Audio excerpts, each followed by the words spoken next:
very much. Thank you very much. I'm gonna do it. I'm gonna see if I got a water inside the water side. I was like, hey guys, maybe I should get certified before y'all hire me. I want to know that I like it first. After you guys, after you. Would you stay up with me? So now they're falling aside. Well, there's always tomorrow. I'm gonna be out here on So look at that. See like all the blue and stuff in the water. So go inside. A lot of fish in the water, can you see? That's cool. Watch your step, please. Handrail's just inside the door. Okay. All right. Life jackets on top there. Turtle? Oh yeah, see in the corner there, yeah. Ah, nice. There's a turtle right there. Yeah, right. Anybody visiting from another state besides confusion? Texas? 100%. Hey, Texas, yeah, man. Anybody else from another state? Texas. Mississippi? Sweet. New York? Yeah, they're Texas for sure. Yeah, another country? No? Another planet? Just Gotta ask. Just checking. Yeah. Saturday, yeah. Who has Saturday. never been on a glass bottom boat before? I'll tell you what, it's my first day. It's been really cool. So my name's Captain Robbie. I'm going to be your tour guide as we go down the Silver River.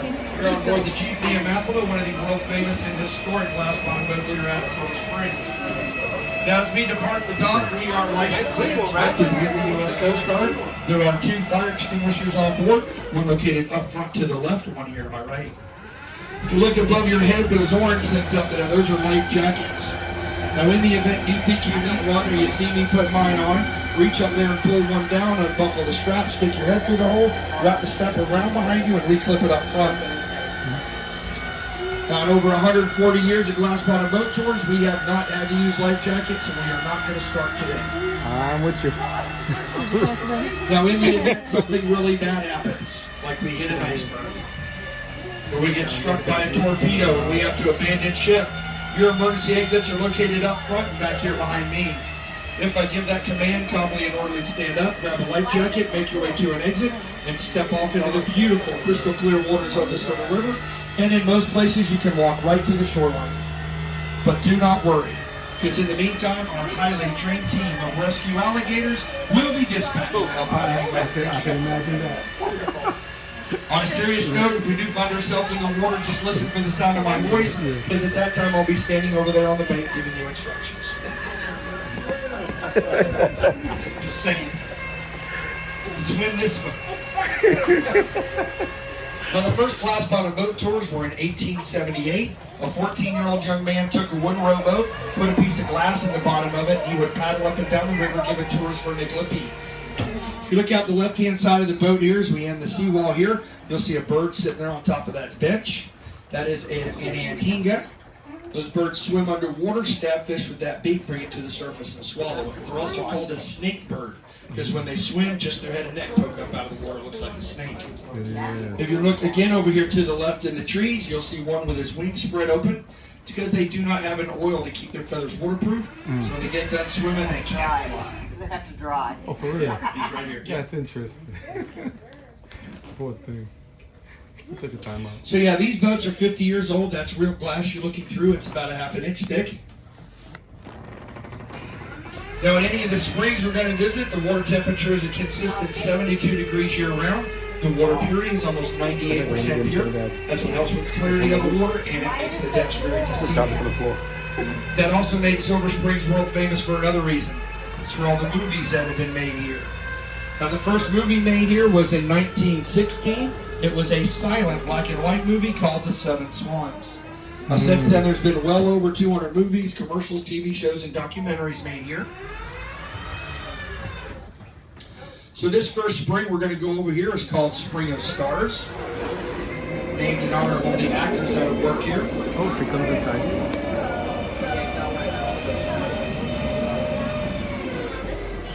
Now, to find this spring, you'll see that gray rock down there in the bottom of the river. Look just past it, you'll see a ledge with an opening. That is the spring vent. It is 26 feet deep below the boat here. Oh, wow.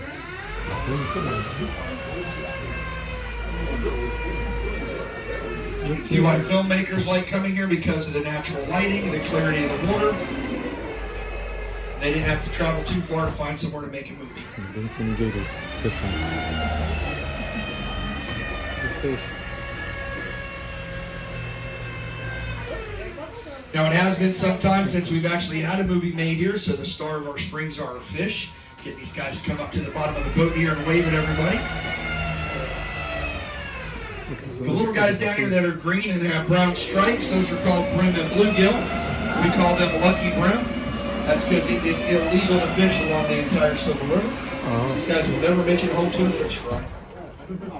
There's 32 different species of native fish. We got the largemouth bass, catfish, mullet, blue shad, garfish, and bowfin, to name a few. We also have 2 non-native species of fish that do not belong here. One of them is the armored cat, or the Plecostomus. The other one of those big bluish-gray fish, one just swam underneath the boat there. Those are blue tilapia. They do not belong here. Very nice colors.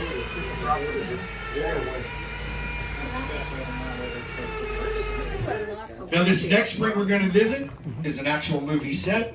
This spring is called Creature Spring. The cave you're going to see down there is called Creature Cave. If I want to take a guess, what 3 creature movies were made below us in the 1950s? This is a giant croc or something. Creature from the Black Lagoon, Oh, this one? Return of the Creature from the Black Lagoon, and Revenge of the Creature.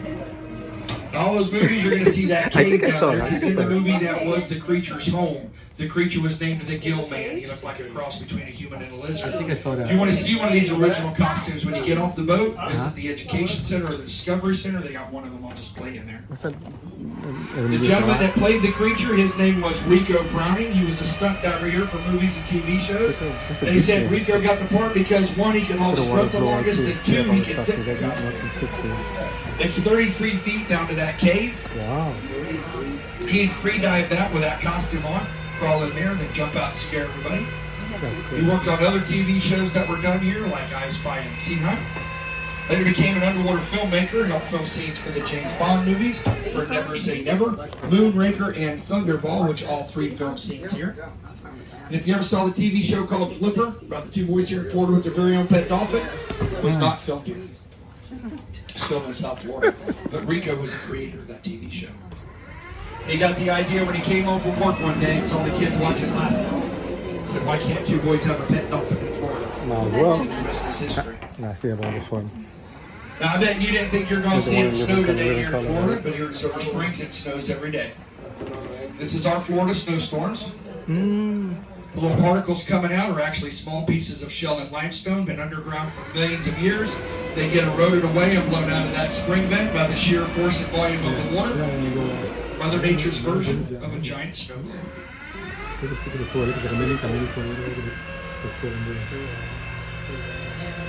We don't have to shake it up. We don't have to shovel it either. That's good. Somebody's So phone? when you go home, you can tell all your friends that you visited Silver Springs today and saw it snow. This is the only place in the world that it snows at 72 degrees. It snows all year round, and it snows up. Yeah, just because I think just look at the term for it. Just blowing up the white stuff. Isn't that amazing? Yeah. It looks like... Now, anytime on our trip, if you have a question, feel free to raise your hand. Give me a moment to turn this motor off so I can hear you. I'll do my best to identify whatever it is you're looking at. If I don't know what it is, I'm just going to make something up. Put it on the front, put it on the side. Makes sense. I was thinking of blowing to I'm not thinking to do that. I like it. I'll take a chance.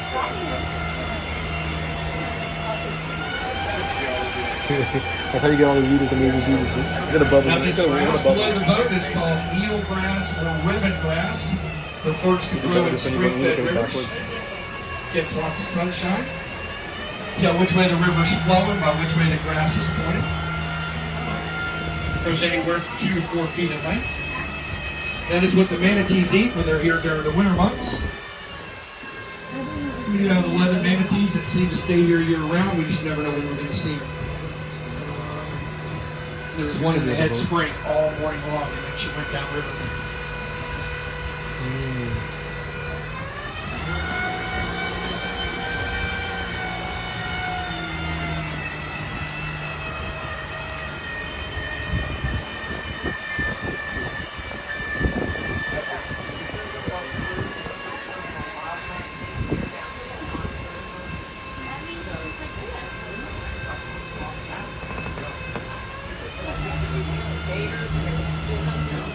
Now this next set of springs in here is called Spring of Life. It's made up of several tiny springs. Now to find these springs, anytime you see a patch of different colored sand down there, look at the center. You might see the sand appearing to fall or boil out of the bottom of the river. Oh, look at this one. Now these springs do not produce a lot of water. They are classified as an 8th magnitude spring. The largest is the 1st magnitude. I'm going to show you one of those in a few moments here. Yeah, oh, I'm going to say it again. Look at that. Something like that. Is that real? What's the whole business? I hope we make something bigger faster.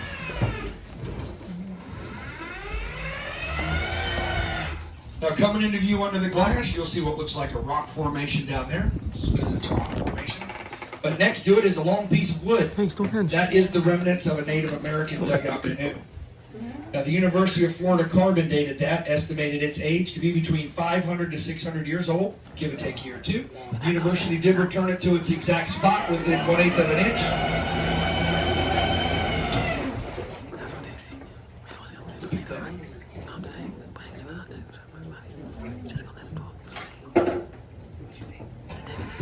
The University of Florida carbon dated it, estimated its age to be between 500 to 600 years old.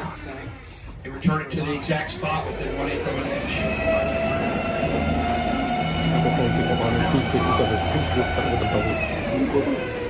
Now the Silver River here is fed entirely of spring water. There's about 120 different spring vents that supply all the water. Majority of the water comes out of 30 of these vents. Now this next spring is a 1st magnitude. It is one of 2 along the river here, one of only 27 in the entire state. This will be the 2nd largest spring you're going to see today by volume. That's okay. We need rain. More water. As long as you know, Gator Bros. It's about 6 feet deep right here below the boat. As we come off the other side, it will drop to 29 feet. I'm just happy we see that yet. No Gator so. This is an interesting one. Look at the size of that hole. This is Blue Grotto. Water gets the pretty blue tint from the natural light as it filters down through the water column. Now, in order to be classified as a 1st magnitude, this spring must produce at a minimum 100 cubic feet of water per second. This one spring has been known to produce at its historic flow 60 million gallons of water every 24 hours. All of the springs combined have been known to produce at their historic flow 850 million gallons of water a day.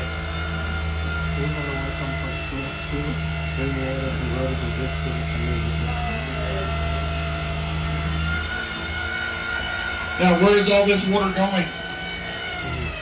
Up here in front of us, the Silver River flows to the right or east 5.5 miles. Then it empties into another river called the Ocklawaha. Now, Ocklawaha is Native American. It means dark or muddy water. From there, the Ocklawaha flows north 35 miles, empties into the St. Johns River. From there, the St. Johns River continues another 60 miles north and empties into the Atlantic Ocean by Jacksonville. How many people want to see an alligator? Look out the left-hand side of the boat. They actually do have me. I was hoping not to. Where? You see it? You see it where? I see it. Swimming in the river right there. Can you see it? Where? Spikes? That's sitting on a tree? I can't see. Yeah. Oh, I see. Oh, for real. Oh, wow, he's big. Oh, for right there. This one's in here. Oh, serious. Did you say you want to go paddle them later? Now, we do have 2 ways to measure alligators here in Silver Springs. The first way is the most accurate.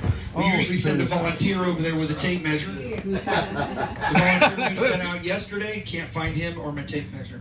Look at that thing for The real. other way is you see the round part of his nose sticking up out of the water. Follow that down to his eye ridge. Estimate that distance in inches. Convert it to feet. Pretty good approximation. Goes under the water. That one there's about 7 to 8 feet long. He's like, I'm out. Wow. Keep an eye Now, on him. alligators do not intentionally attack people. If you get bit by an alligator, you've gone up there and jumped on its back, pulled its tail, poked it with a stick or something like that. So what are you? Steve Irwin. You're too close. If you keep your distance, they will stay away from you. They don't want anything to do with us. Now, people come to Florida, they think they want to feed them. Please don't do that. Because what you're doing now is you're training that wild animal to associate us as a food supplier. So the 2-legged vending machine shows up, throws food out. So they get closer and closer and closer. pretty soon, you have a 7 to 14 foot alligator coming up to your feet. That's a bad day. It's worse for the alligator because at that point they are trapped and killed. Yep. Now they're not wasted. That's where alligator handbags come from. Boots, belts, wallets, gator nuggets. Who on board has never tried gator tail yet? Who's never tried it? I ain't gonna try. Take it from you like chicken? Take it from a Florida native. It tastes better than chicken. It's pretty good stuff. This is get up and run. It's a nice That's my weight. biggest thing. Now I'm like, my back is turned this way. I'm like looking outside. Bitch, you come and get your bag. You grab your bag and you're like. All 6 original Tarzans from the 1930s were filmed here, not in Africa. Okay? This little cove over here to my right, Tom Cruise did a movie there called Legend. Another movie called Hoot. The boys did the swim stunts in there. Yep. Yes.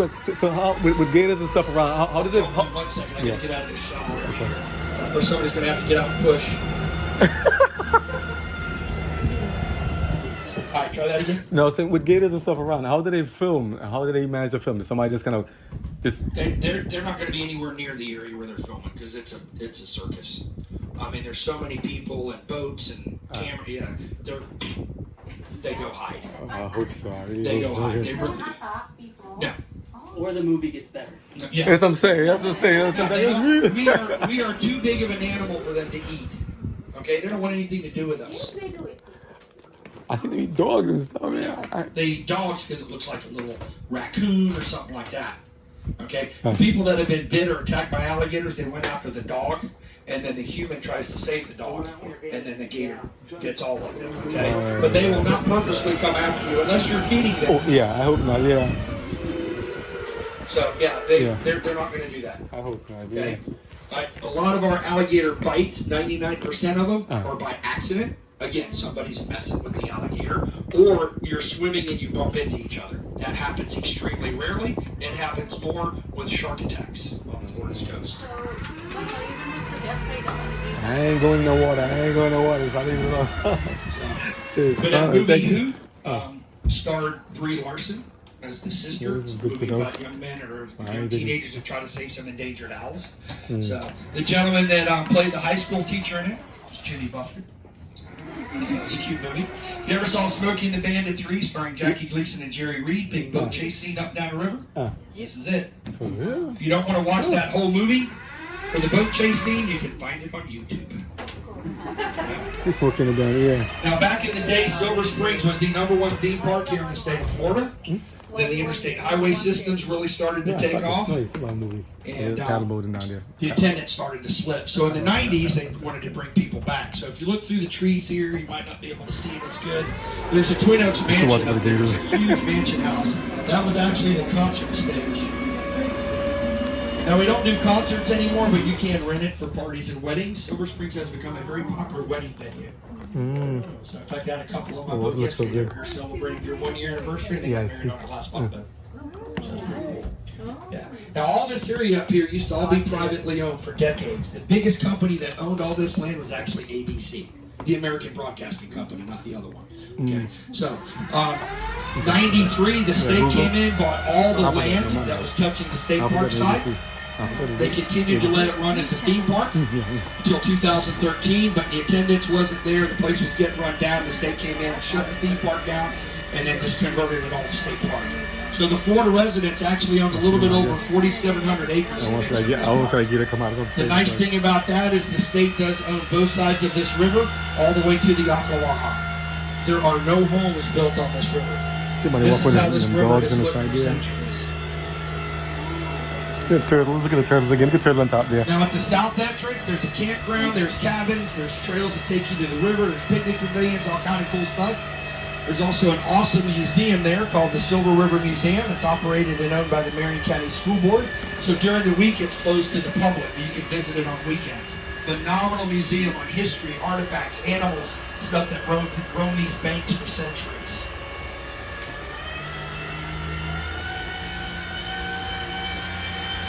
So a question again. Go back to the gators, right? So do they ever come on land? Yeah. Up and see? I mean, further inland, like close to the other areas. Like on the shore? Yeah, like. Yeah.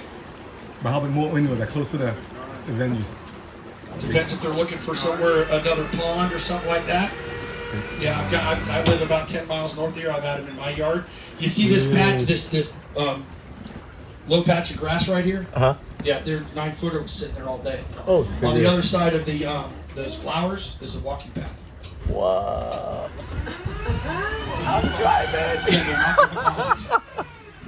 That's too close. That's too close. But why? Yo, get it, bros. So in the early 1800s, we had a group of people that lived here in Florida that were native. Anybody know They what they used to were live called? here. Starts with an Where'd they go? Seminole. Now, Seminole is a Native American She's word an that means interesting look. outsider Look at the or trees. runaway. They got that name back then as the population was increasing further south down the East Coast, forcing the Native Americans to run or flee into Florida to hide. So the Seminole tribe here in Florida is a very young tribe, and it's a big melting pot. It's made up of Creek, Cherokee, Choctaw, Appalachian, Mississippi. Late 1700s, early 1800s, runaway African slaves fled into Florida and were accepted with the Seminole people. 1832, the federal government was here. They were trying to convince the Seminoles to sign a piece of paper. Now they told them if they signed this paper, they'd be left alone. Well, they no longer trusted the federal government, so they got a spokesperson to represent them. Now this spokesperson's birth name was Billy Powell, named after his father. You might know more by his famous Seminole name, which was Osceola. Now, Osceola was actually born in Alabama in 1804. His mother was Muskogee Creek. His father was English and Scottish. At a very young age, Osceola's father taught him how to read, write, and speak the English language. They settled in this area of Florida in 1814. So when he got a chance to look at that treaty, he read it and went back and told everybody what it really said. What that treaty really said was if they signed it, they were willingly giving up their land here in Florida to the federal government for free. Oh, wow. Yeah, then they were going to walk out to Oklahoma and be allowed to live on a thing called a reservation for the rest of their life. Man, that's Seminole said, no, we were here first. This is our home. This is our land. We will fight to protect it. Tell them no. So that's what he did. So if you look out the right-hand side of the boat there in the garden, you'll see a statue of Osceola at Payne's Landing. Now in front of him on that stuff is that treaty. To make sure the federal government didn't misunderstand the Seminoles, that they weren't leaving, Osceola pulled his dagger out and he stabbed that document to the tree trunk. That's what he's doing in that statue. Now he did this to symbolically kill that piece of paper and to show his anger and defiance to the federal government for lying to him and his people again. He then walked away. Now shortly thereafter was the start of the Second Seminole or Great Seminole War fought right here in this area. There are actually 3 separate Seminole Wars fought in the state. Now the Seminole Wars are known to be the longest and most costliest Indian wars for the federal government history. It's because they've never ended. Officially. To date, the Seminole tribe here in Florida has never signed a treaty with the United States government. They are still technically at war. understandably. That's why they pride themselves as being the unconquered. I guess they're right. But they're scattered all around. Like you see a bit of Oklahoma with all the places we can't find them. That's why the Florida State's mascot is Seminoles.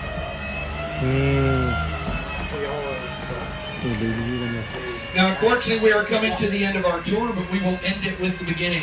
This area right here in front of us is where this magnificent river starts. This is the main spring.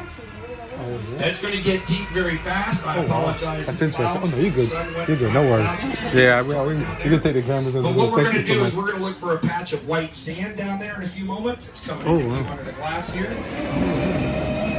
Weren't there statues underneath? Oh, okay. Right there, look above that, you'll see the opening of the cavern.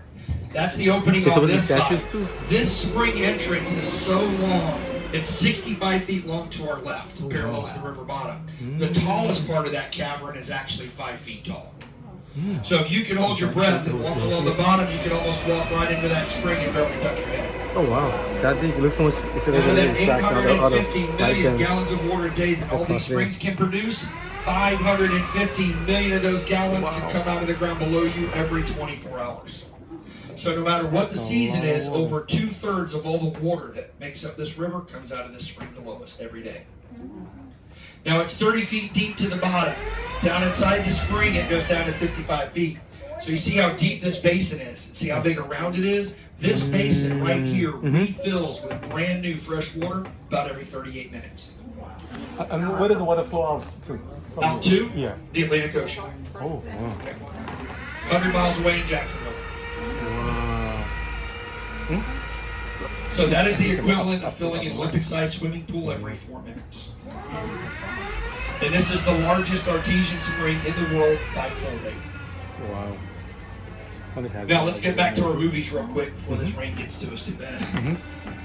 1969 James Bond movie called Thunderball took place in the Bahamas, starred Sean Connery. End of that movie, big underwater fight scene, scuba divers, spear guns, submarines, the atomic missile, all that cool stuff.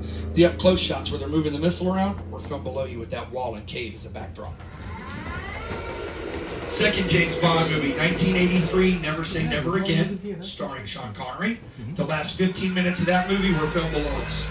They did that one at night, make it more dramatic. Little movie trivia, same submarines they used 20 years earlier, because they were still in Mr. Klein's barn who built the original set. They go down inside that cave, they find an ancient city made of gold. We're still looking for it. Yeah. Another real popular TV show in the 50s and 60s was called Sea Hunt, starring Lloyd Bridges. Now that show was based out in California in the Pacific Ocean. You always saw Lloyd Bridges diving in shark-infested waters. The same people. Go back and watch it now. Because every time he jumps in the Pacific Ocean, and they switch to the underwater scenes, pay attention to the fish. They're freshwater. They did over 50% of those underwater scenes here at Silver Springs. Interesting. Another real popular TV series in the 60s was called I Spy. That starred Robert Culp and Bill Cosby. Now in the one episode called The Seventh Captain, they send our agents to the Greek Isles. They're scuba diving. They come across mysterious statues on the ocean floor that look like Greek gods. I can guarantee you that was not done in the Greek Isles. The statues are below the boat.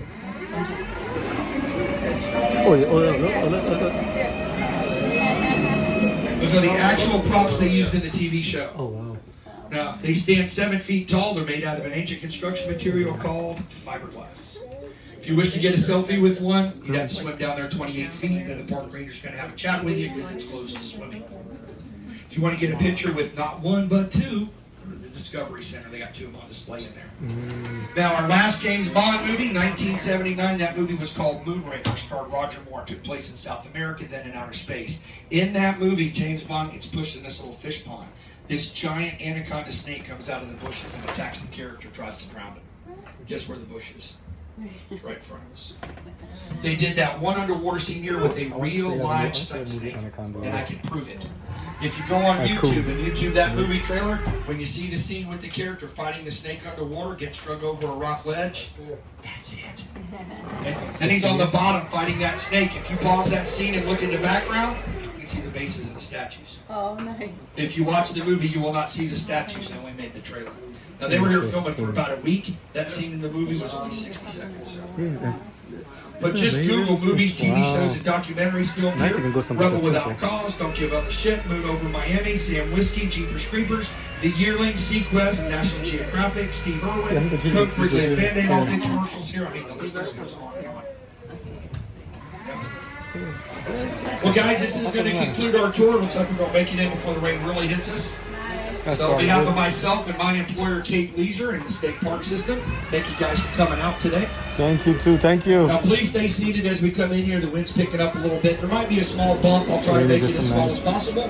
But just in case, please fasten your seatbelts and return